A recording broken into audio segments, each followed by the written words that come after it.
할렐루야. 한 주간 잘 지내셨습니까?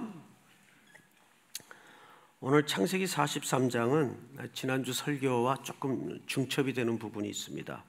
지난주는 42장을 하면서 스토리 전개상 43장까지 넘어와서 부분적으로는 살폈었죠. 그래서 어느 정도 이야기는 여러분들이 다 인지를 하고 있습니다. 오늘은 43장을 집중해서 살펴봄으로써 오늘 이 전체의 이야기가 과연 우리들에게 오늘을 사는 이 현실의 이야기가 과연 되고 있는가를 한번 보면서 또 기도 제목을 삼는 시간을 갖기로 하죠. 1절을 다시 보십시다. 1절을 보시면 그 땅에 기근이 심하고, 여러분 이 1절에 이 기근이 심하다라는 말은 창세기 41장 56절을 한번 볼까요? 좀 비교해 볼 필요가 있는데 41장 56절 온 사면에 기근이 있음에 요셉이 모든 창고를 열고 애굽 백성에게 8세 애굽 땅에 기근이 심하며, 여기 기근이 있고 기근이 심하고. 57절 한번 더 읽을까요? 시작. 각국 백성도 양식을 사려고 애굽으로 들어와 요셉에게 이르렀으니 기근이 온 세상에 심하였더라. 여기 기근이라는 말이 모두 몇 번 나옵니까? 세 차례에 걸쳐 등장을 하죠. 기근. 이 기근이라는 말을 이제 창세기 41장에서는 하자크라는 단어를 써요. 하자크. 이 하자크라는 말도 굉장히 그 심한 기근을 묘사합니다. 그런데 오늘 본문 43장 1절에 이 기근이라는 표현은 다른 단어를 써요. 카베드라는 단어를 썼어요.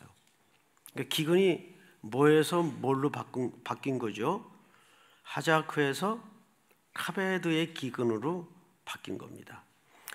그러면 하자크와 카베드의 이 기근의 차이는 뭘까? 그리고 이 히브리 문법상 문장을 보면 43장은 주어 동사가 바뀌어 있어요.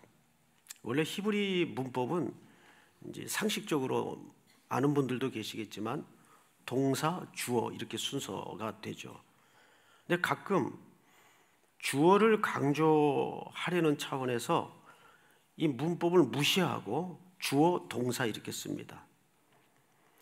그런데 43장의 문법은 그 문법이 뒤집어져 있어요. 주어를 강조하는 겁니다. 그리고 기근의 표현이 하자크에서 카베드로 바뀌어요. 이 카베드라는 기근은 더 이상 버틸 수 없는 기근을 얘기합니다. 여러분, 가난에도 단계가 있죠. 생활이 안 되는 가난이 있어요. 그보다 더 좀 비참한 게 생계가 어려운 가난이 있어요. 그렇죠?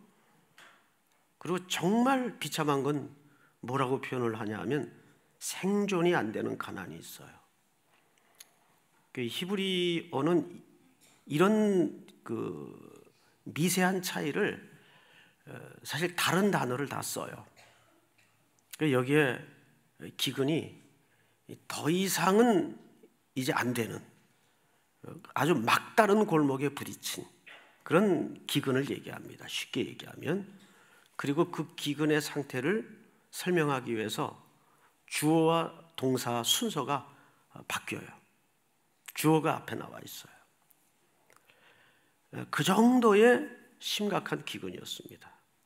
그런데 그렇게 더 이상 물러설 수 없는 기근을 강조하면서 어떤 문맥이 맞대어 있는가를 성경을 유심히 관찰해 보면 금방 알 수 있어요. 이 기근이 도대체 무슨 얘기를 진짜 하고 싶은 걸까? 그 정도로 지금 비참한 상태다, 단순히 그것만 말하고 싶을 걸까? 아니면 그 기근이라는 시대적 절박함을 통해서, 아니면 다른 의도가 있는가? 문맥을 보면 이렇게 되어 있죠. 그 땅에 기근이 심하고 그들이 애굽에서 가져온 곡식을 다 먹으매. 자, 기근이 심한데 이 곡식이 떨어지기 전에 기근이 끝날 기미가 없어요. 기근은 점점 심해져요. 근데 엎친 데 덮친 격으로 모든 안 좋은 일은 한꺼번에 오죠. 이제 앞서 가지고 왔던 그 곡식마저도 지금 밑바닥에 긁는 소리가 날 정도로, 우리가 한 20-30년 전만 해도 한 달에 애 서너이 있는 집은 한 가마씩을 먹었어요. 그때 먹을 게 군것질할 게 별로 없으니까 그냥 겨울이 오면 김장 한 100포기 200포기씩 해가지고 그 김치 파먹고 밥해 먹는 거 외에는 별다른 때거리가 없었어요. 그때 이제 제가 기억이 나요. 늘 저희 집은 그 누런 봉지에다가 한 대씩 쌀을, 그 동네 가게가 쌀가게 가서 그 동네 쌀가게들이 다 있었잖아요. 그 쌀을 사러 다니는데 어머님이 그 심부름을 꼭 저한테만 시켰어요. 네가 장남 아니냐. 대한민국에서 장남으로 사는 것은 아시죠? 장남들 잘해야 본전입니다. 칭찬 돌아오는 거 없고, 장남에게 지어진 것은 뭐죠? 따라서 하십시다. 무한대의 책임. 정말이에요. 요즘에서야 무슨 전부 하나씩밖에 없으니까 장남의 개념이 그렇게 옛날 같진 않더라도, 저희들이 살았던 어린 시절만 해도 집안 어른들이 쥐뿔도 못 살면서 그렇게 장남했어요. 난 그래서 나중에 장남은 대단하게 되는 줄 알았어요. 무슨 세상의 부귀 영화를 다 거머쥐는 줄 알았어요. 하도 장남해서. 게다가 전 또 집안의 종손이래 가지고 더 심했어요. 더.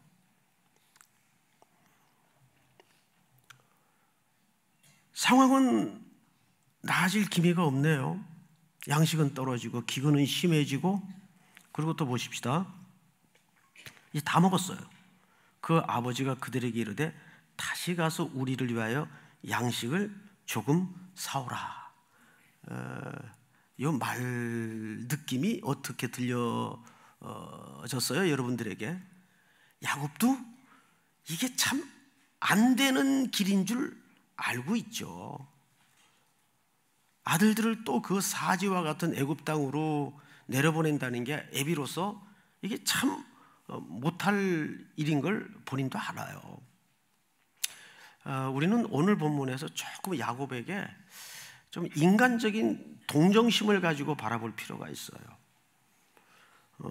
야곱이 지금까지는 굉장히 나쁜 인간으로 묘사가 됐는데, 제가 오늘 이렇게 하루 종일 이 성경을 이렇게 뒤척이다 보니까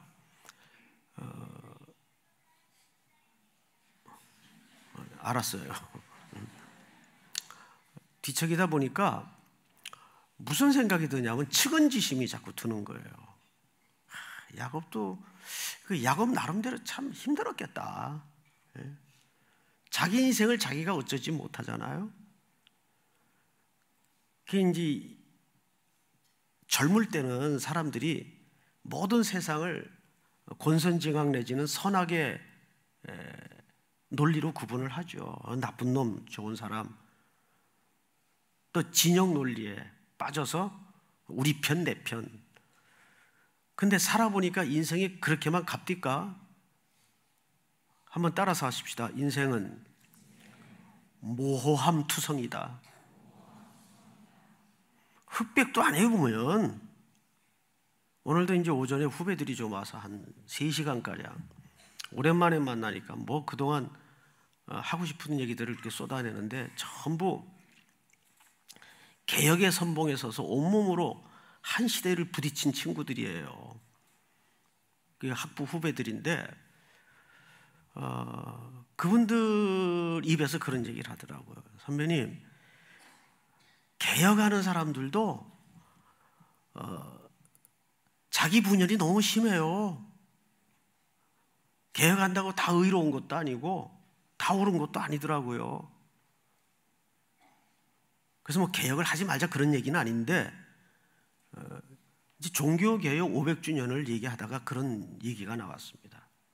평생 그 개혁의 현장에서 온몸으로 부딪힌 친구들이니까 너무 그 진영에 대해서 잘 알죠.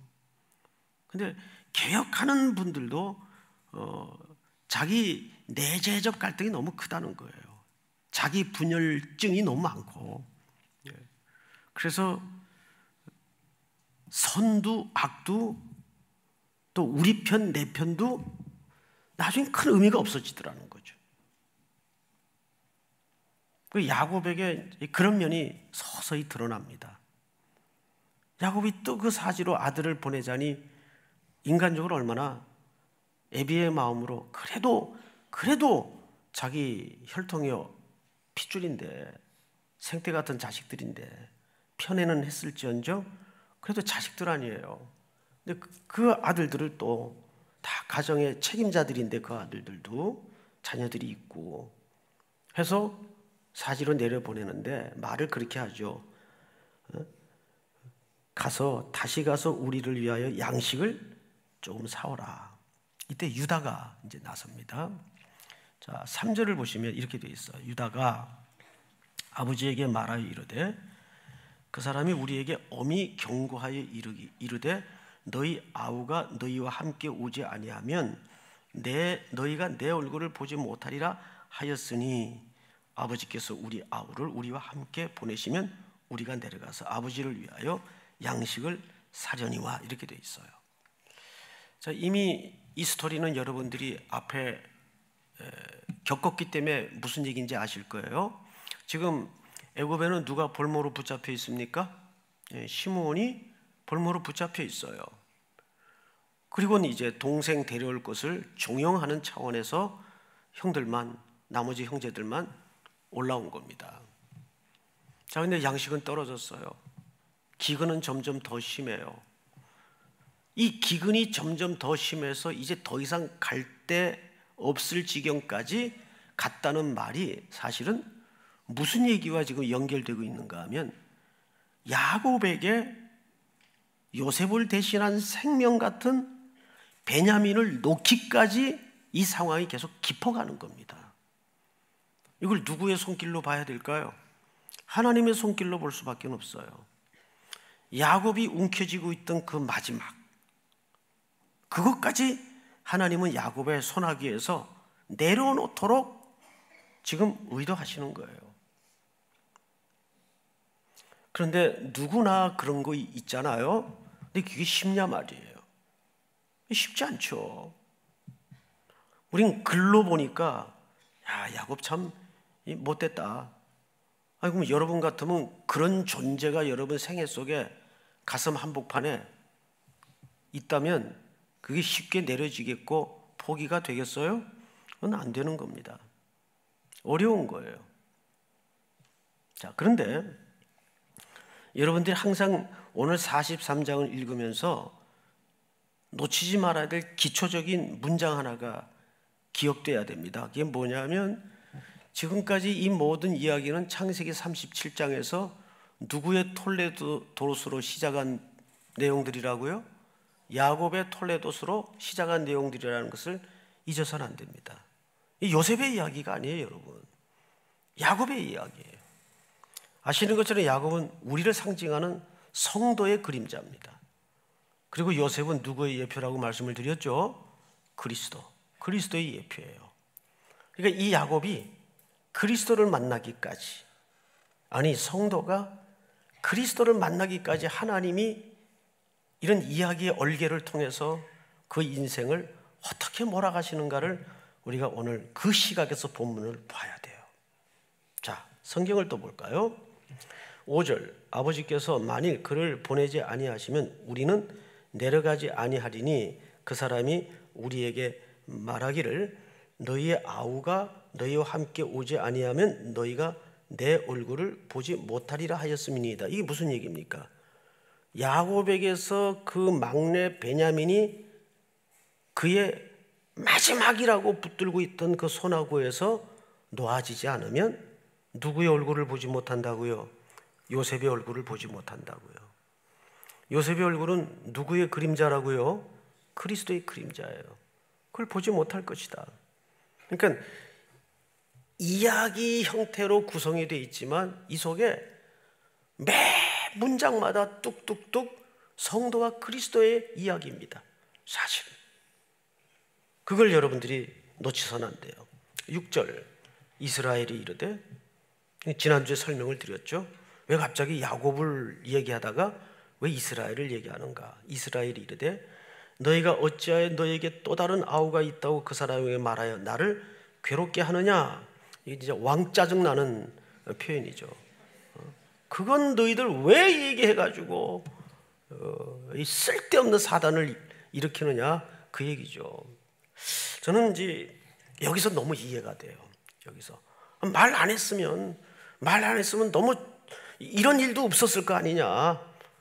내가 이런 참 혹독한 고민 가운데로 밀어넣어지지도 않았을 거고 왜 그건 쓸데없이 막 틀림없이 그랬을 거예요.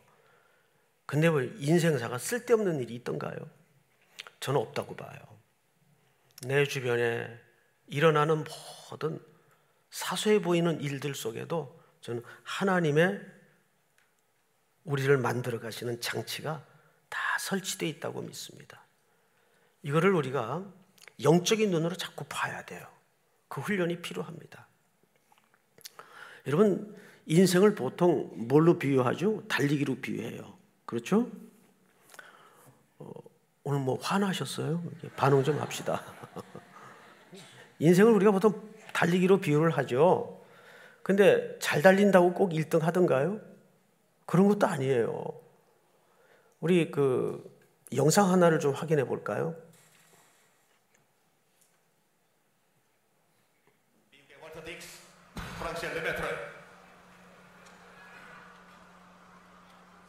자, 스타팅 블록에 발을 갖다 대고 2011 대구 세계 육상선수권 대회 남자 100m 결승 5레인의 자메이카 우사인 볼트 이제 출발 준비합니다. 자, 출발했습니다. 플라잉의 우사인 볼트 파울입니다. 우사인 볼트 파울. 예, 파울이에요. 우사인 볼트 플라잉 파울입니다. 실격. 예. 우사인 볼트 실격이에요. 우사인 볼트 플라잉 실격입니다. 볼트 실격이에요. 입을 다물질 못하게 하는 상황이 벌어졌습니다. 그렇습니다. 지금 우사인 볼트 어떻게 실격. 된 건지 우사인 볼트 선수 왜 여기서 스타트에 뭐냐면 대한 부담이 있었나요? 맞습니다. 네. 지금까지 그런 얘기가 많이 나왔었거든요. 그렇죠. 반응 속도가 늦다. 이건 반응 속도와 스타트는 다른 건데요. 그렇죠. 스타트가 늦다라는 것은 아니었는데 스타트에 대한 부담 때문에 결국은 파울로 뛰어보지 못하는 우사인 볼트 선수. 우사인 볼트 선수 남자 100m 결승 플라잉 파울로 경기를 치르지 못하고 출발성을 떠납니다. 보세요. 지금 먼저 먼저 나왔어요. 예. 우사인 볼트 선수. 아무래도 9초 58 자신의 기록을 바꿔놓고야 말겠다는 그런 부담이 마음에 너무 많았던 것 같습니다. 그렇습니다. 우리 대구에서 한국에서 바로 이 운동장에 와서 있는 모든 분들이 우사인 볼트 뛰는 모습을 보고 싶어서 그렇죠. 왔는데요. 그 모습을 볼 수 있었어야죠. 자, 전 세계 팬들이 기다렸던 우사인 볼트의 결승선 통과 장면을 우리는 모두 볼 수 없게 됐습니다. 본인은 어떻겠습니까? 자, 여기까지요. 갑자기 제 얼굴이 나와서 깜짝 놀랐죠?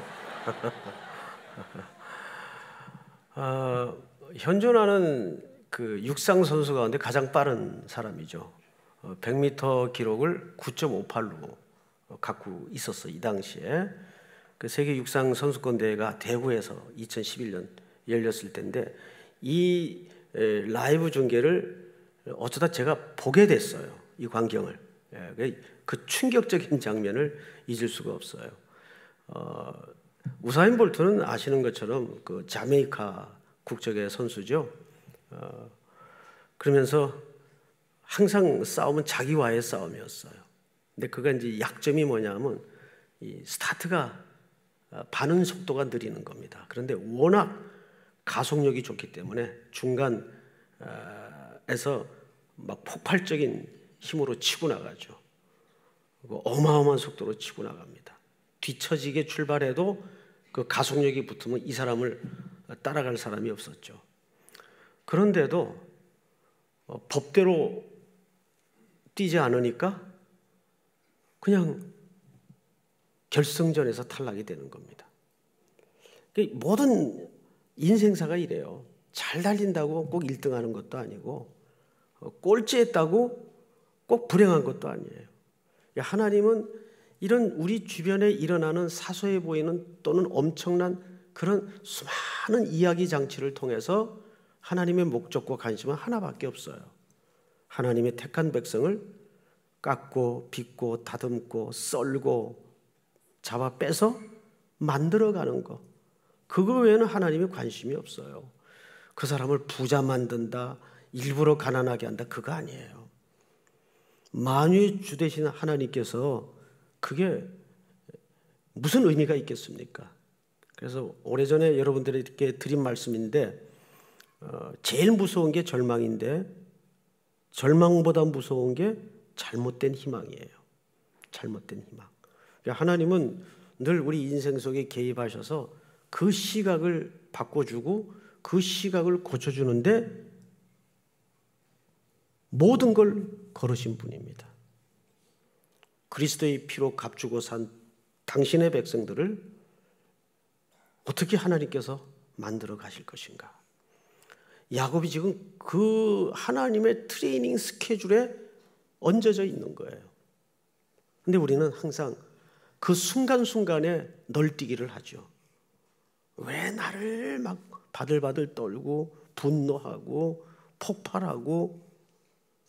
그래서 조금 신앙의 그 여지를 넉넉히 잡고 좀 마음에 안 드는 상황이 벌어지면 혼자 고개를 끄덕거리면서 이유가 있겠지, 주께서.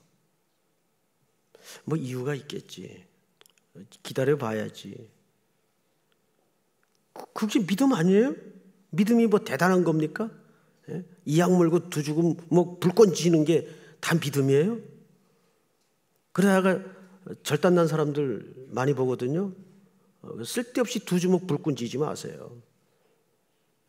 힘겨운 상황이 올 때도 우리는 이제 사람들 또 청년들 특별히 만나서 대화를 해보면 이렇게 하면 실패할까요? 저렇게 하면 성공할까요? 이 논리에 이 구조의 사고에 많이 묶여 있어요. 그때 이제 꼭 해주는 얘기가 있어요. 이렇게 하든 저렇게 하든 그래서 실패든 성공이든 그거는 하나님 앞에 크게 중요하지 않다. 하나님은 오직 너한테 관심이 있다. 네 기준과 네 판단에는 이게 성공처럼 보이더라도 네 기준과 네 판단에는 이게 그래서 실패처럼 보이더라도 궁극적으로 하나님은 바로 너를 사랑하시기 때문에 우리 눈엔 그렇게 판단되어지고 보이는 것뿐이지 성도의 인생에는 실패라는 건 없다. 동의하십니까, 여러분? 실패라는 건 없어요. 그러면 된 거 아니에요? 우리가 만유보다 크신 그분의 손에 붙들려 있는데 왜 우리가 실패라는 그 가지도 않는 길에 대해서 벌벌 떨고 마음 조아릴 필요가 있습니까? 그럴 필요 없어요. 그래서 이런 주님이 한 성도의 상징인 야곱을 다루어 가시는 모습 속에서 내 인생길을 배우는 겁니다. 이게 누구의 이야기겠어요? 야곱의 이야기가 아니에요. 바로 나의 이야기예요. 그 마지막 무언가를 내려놓도록 하기까지 하나님은 상황을 점점 내려놓도록 만들어가는 겁니다. 그래서 결국 그를 이스라엘로 만들어내는 거죠. 그러면 우리의 믿음이 결국 내가 자기적으로 능동적으로 일으키고 만든 믿음이 아니고 하나님의 솜씨예요. 믿으십니까? 하나님의 솜씨란 말이에요. 하나님의 작품, 포에마. 자, 성경을 좀 더 보십시다. 7절. 그들이 이르되 그 사람이 우리와 우리의 친족에 대하여 자세히 질문하여 이르기를 너희 아버지가 아직 살아계시느냐 너희에게 아우가 있느냐 하기로 그 묻는 말에 따라 그에게 대답한 것이니 그가 너희 아우를 데리고 내려오라 할 줄을 우리가 어찌 알았으리이까. 바로 여기에 인간의 한계가 있죠. 이 아들들이 그걸 알았다면 자세히 미쳤다고 얘기를 하겠어요. 베냐민의 존재 자체를 얘기 안 하죠. 그렇다고 무슨 실사를 해볼 겁니까? 그 당시 고대 시대에 그걸 어떻게 하겠어요? 근데 그럴 줄 알았냐 말이에요. 항상 우리는 이 질문 앞에 꺼내들 수밖에 없는 대답이 그 우리의 한계입니다. 내가 그럴 줄 알았나? 근데 그 남자 만나가지고 이럴 줄 알았나? 몰랐잖아요. 네? 그때는 멀쩡했잖아. 피차가. 그런데 새로 눈을 뜬 아침에 서로에게 그런 참상이 발견될 줄이야? 몰랐잖아요. 한번 그래도 이게 저 속에 있는 거라도 좀 풀어낼 겸 한번 따라서 하십시다. 그럴 줄 알았나? 오늘 제목은 그럴 줄 알았나입니다. 네? 오늘 제목은 그럴 줄 알았나? 정말이에요. 아들들이 그럴 줄 알았어요? 그러니까 벌벌 떨면서 묻는 대로 꼬치꼬치 다 헤아려 대답을 했겠죠. 그리고 요셉은 그제서야 아버지도 평안하시고 누구도 무사한 걸 알았을까요? 네, 그제서야 자기 막내 동생도 무사해 있다는 걸 알게 됩니다. 형들은 지금까지도 오늘 43장에 이르는 이 현장까지도 괜히 말했어 정직히 말했기 때문에 살아남은 줄도 모르고 그렇잖아요.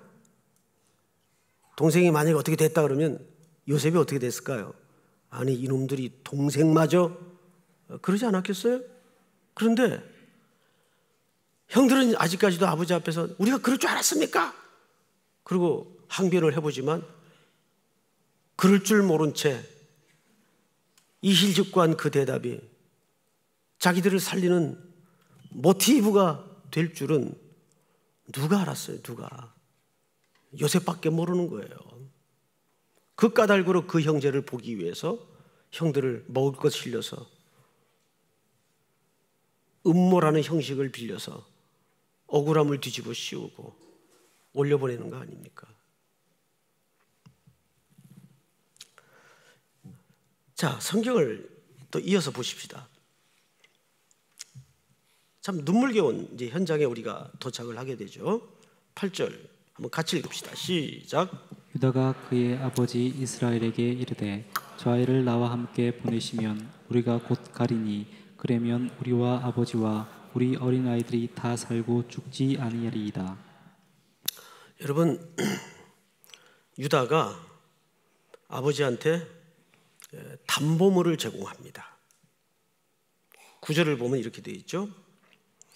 내가 그를 위하여 담보가 되오리니 아버지께서 내 손에서 그를 찾으소서. 내가 만일 그를 아버지께 데려다가 아버지 앞에 두지 아니하면 내가 영원히 죄를 지리이다. 여러분, 유다가 스스로가 담보가 됩니다. 이 담보라는 말이 참 감격스러운 말이에요. 결국 예수님은 십자가 위에 담보물이 되신 겁니다. 누구를 위해서?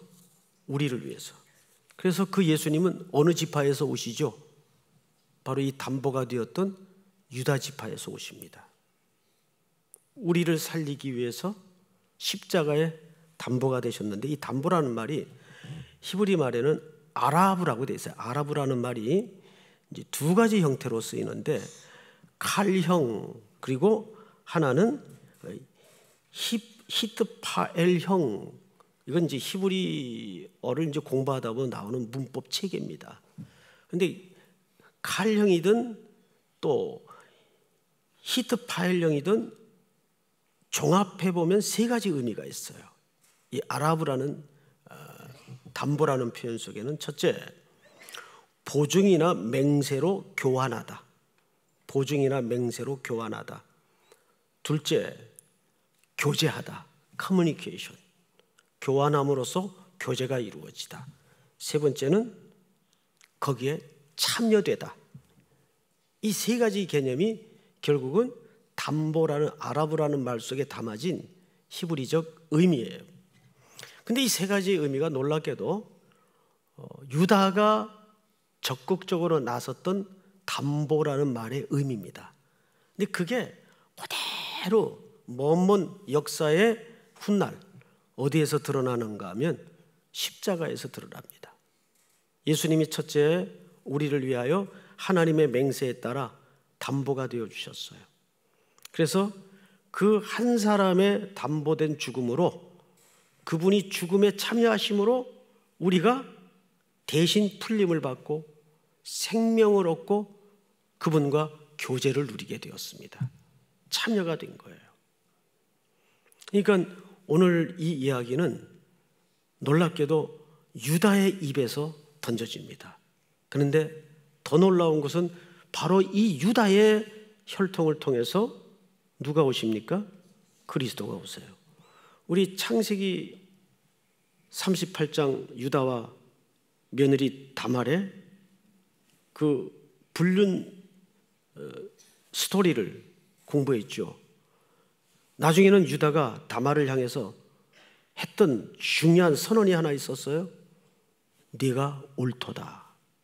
그 옳도다라는 말은 맞다 틀리다 개념의 옳도다라는 말이 아니고, 거기서 말하는 옳도다라는 말은 다말이 누구를 붙잡은 겁니까?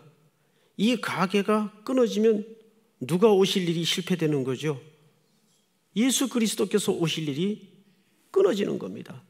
그래서 그는 그 당시에 체면과 모든 윤리적인 차원을 넘어서서 변장하여 시아버지에게로 들어가 생명을 생산하게 되는 거예요. 따라서 거기에서 다말을 향하여 유다가 네가 옳았다라고 선언하는 것은, 그 옳음은 인류 역사의 정답입니다. 인류는 그리스도가 필요하다. 그게 옳은 거예요. 믿습니까? 우리 인류에게는 예수 그리스도가 필요하다. 유다가 담보가 돼요. 그런데 우리는 여기서 또 하나 이 담보의 이면을 한번 같이 생각해 볼 필요가 있어요. 지금 시므온이 애굽에 지금 볼모로 잡혀 있어요. 근데 이제 또 누가 볼모가 되겠다고 나섭니까? 사실상 유다가 담보가 되겠다고 나섭니다. 이게 누구의 행동들이에요? 야곱을 사지로 몰아놓고 아버지의 가슴에 쾅쾅 대못을 박았던 형제들의 모습이에요. 여러분 시각에서 형제들이 옛날 형제들입니까? 바뀌었습니까? 옛날 형제들이 아니에요. 바뀌었어요. 달라졌어요. 무엇이 이들을 이렇게 다른 사람으로 만들었을까요? 그들이 저지른 끔찍한 죄 때문입니다. 그 죄 앞에 그들은 지난 오랜 세월을 매일 아침마다 눈을 뜨면 수심 가득한 아버님의 얼굴을 보면서 혹독하게 겪을 수밖에 없었던 거예요. 우리가 미쳤지. 도대체 무슨 짓을 했나? 또 새기고 매일을 이걸 생각하지 않을 수 없을 정도로 그들은 괴로움 속에서 깊어갔던 겁니다. 무엇이 더 중요했던가? 그 동생에 대한 질시가 그렇게 중요한 문제였나? 이런 생각에 잠 못 이루는 밤을 수없이 보냈을 겁니다.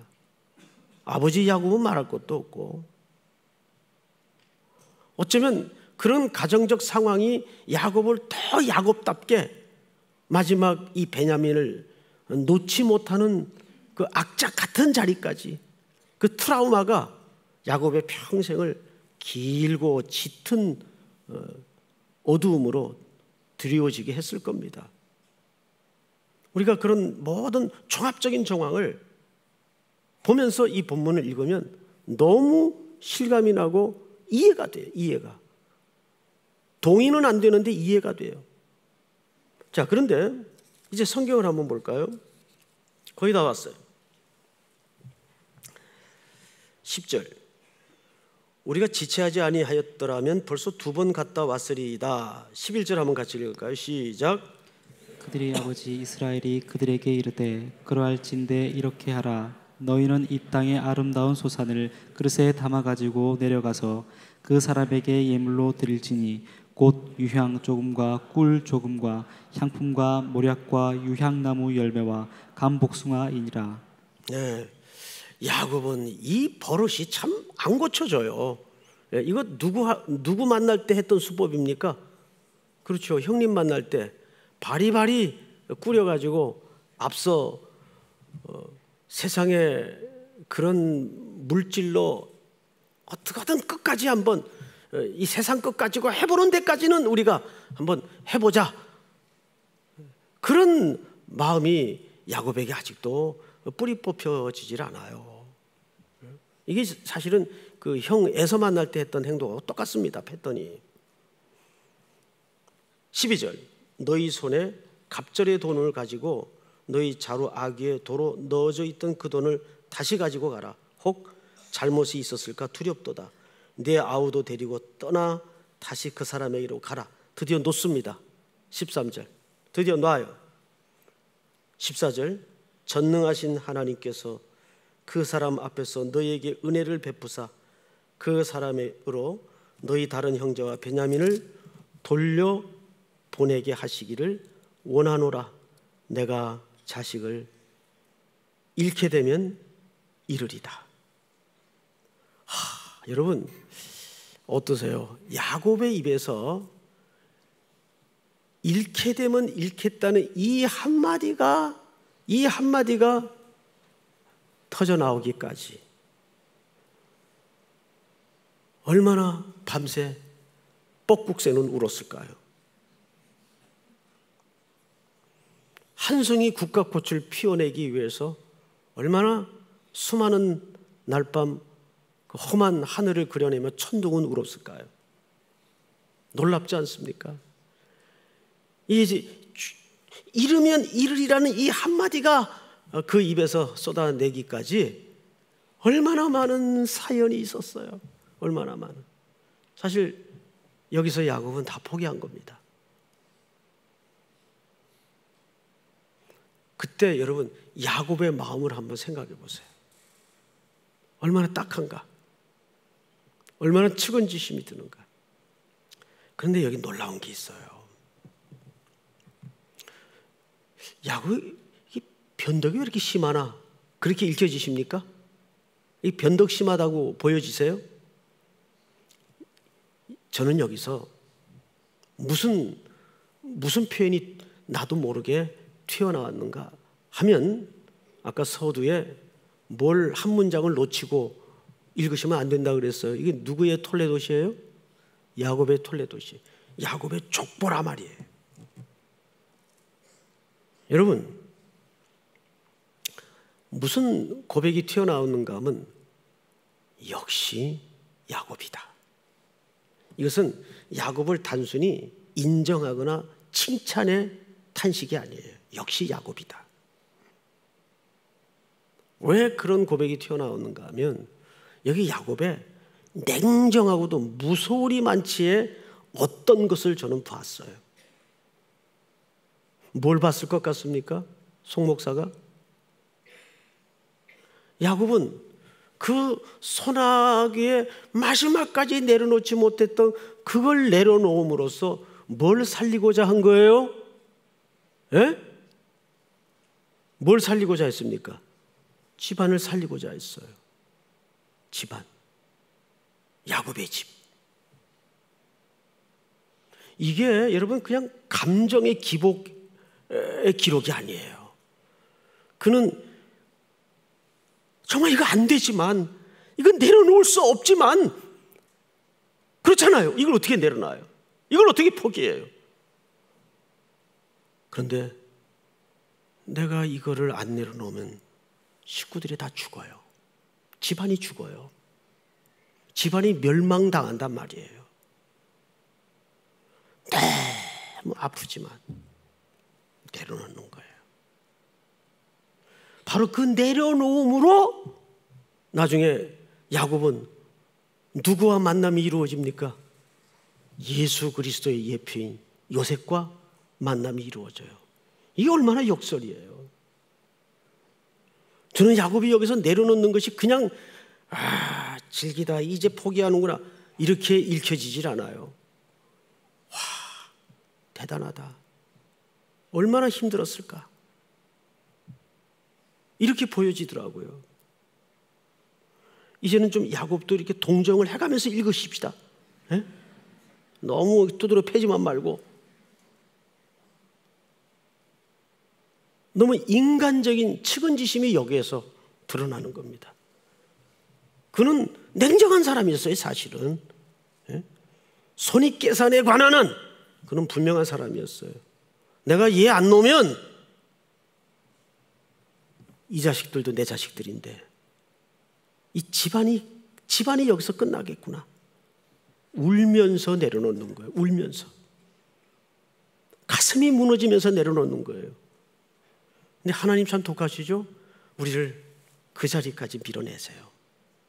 그래야 우리가 십자가 앞에 세워지기 때문입니다.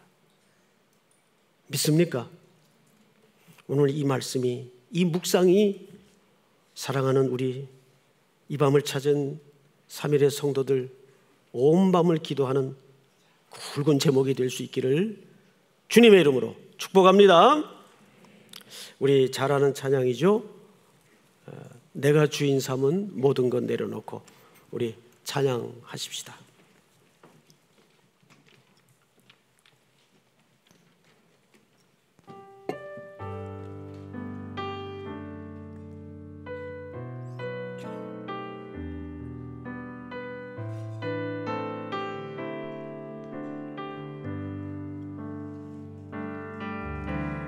주인 삼은 모든 것 내려놓고 내 주 대신 주 앞에 나가 내가 사랑했던 모든 것 내려놓고 주님만 사랑해. 주님만 사랑해.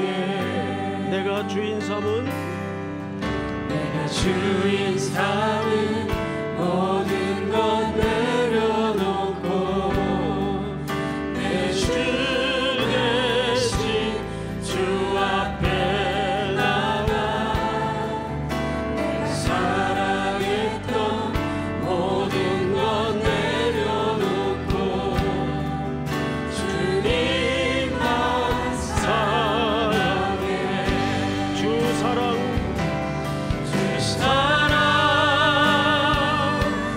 거친 풍랑에도 깊은 바다처럼 나를 잠잠케 해. 주 사랑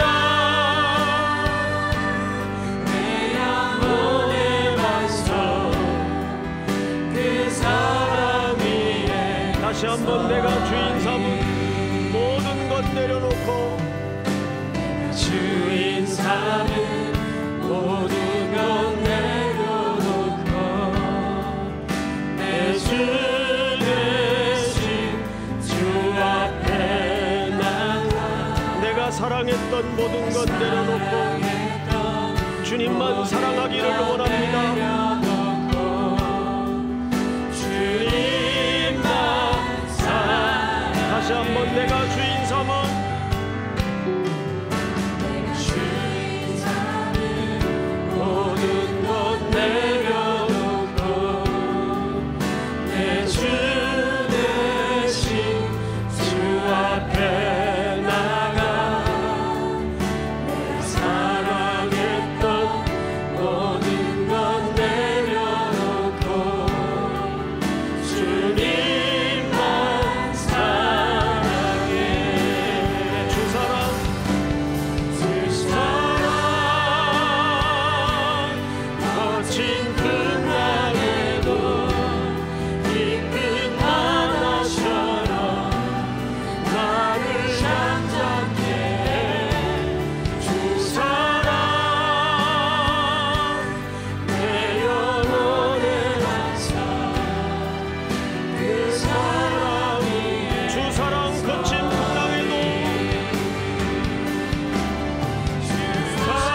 같이 한번 눈을 감으십시다. 그리고 저와 함께 오늘 말씀을 통해서 하나님이 주시는 이 귀한 언약의 말씀을 붙들고 내 안에 그 마지막까지 그 무엇을 주님은 오늘 이 밤에 올려드렸던 찬양처럼 들었던 말씀처럼 이르면 이르리이다, 이르면 이르리이다, 이 고백을 하나님은 원하십니다. 오늘 이 밤에 먼저 주신 말씀대로 하나님 내 안에 아직 질기게 야곱처럼 야곱스럽게 포기하지 못하는 그 무엇이 주님은 아십니다. 내려놓게 하여 주시옵소서. 내 꽉 쥐었던 두 주먹에서 이르면 이르리이다 내려놓게 하여 주시옵소서. 주님, 빈손 들고 주님 앞에 오늘 이 밤에 적나라하게 발가벗겨 세워지기를 원합니다. 성령님 교통하시어 찾아오셔서 내 마음을 다스려 주시고 내 기도의 언어를 붙들어 주시며 내 육신의 눈을 닫아 주시고 영안의 눈을 열어 하나님의 나를 향한 절절한 얼굴을 만나는 이 밤이 될 수 있도록 인도하여 주시옵소서. 우리 시간 다 같이 한번 주여 주여 주여 부른 다음에 기도합니다. 주여